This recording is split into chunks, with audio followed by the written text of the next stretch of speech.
tanghali po sa inyong lahat. Ito po, nandito ako na naman sa kusina. Nagluluto ako ng ulam. Ayan po.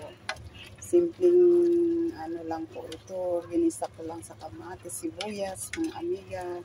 Ito ay simpleng gulay lang, sayote. Ayan, malapit na po siyang maluto. Konting halo-halo lang para ano yung sa ibabaw. Ayan.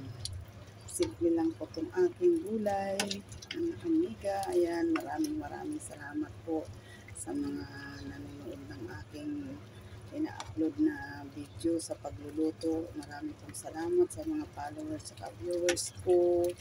Ayan, halo-haluin lang po itong aking gulay na simpleng gulay, ginisa, sayote, mga amiga.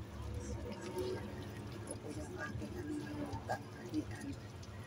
Simpleng gulay lang. May kasama po itong manok mamaya po. Mamaya po ipiprito. Ayan, nakababad pa lang siya sa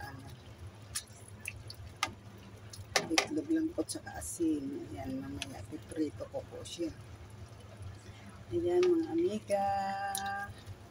Ayan, maraming salamat po sa inyo. Ito po yung aking ngayon. Sayote lang po.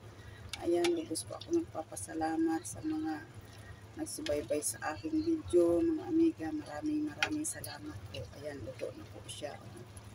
Ayan. Ayan po, salamat po sa inyong lahat. Ito po ay kasi gusto ng aking mga alaga dito. Mga alaga ng aking boss. Ayan. Ito po yung gusto po nila yung gulay. Yan po ang nila po, mga amiga. Bira lang ako magluto ng karne.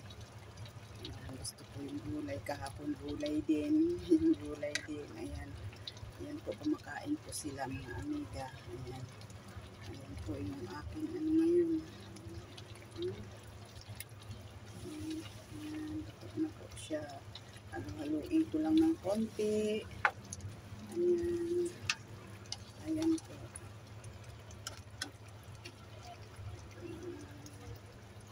Maraming salamat po sa inyo. Salamat po sa sa aking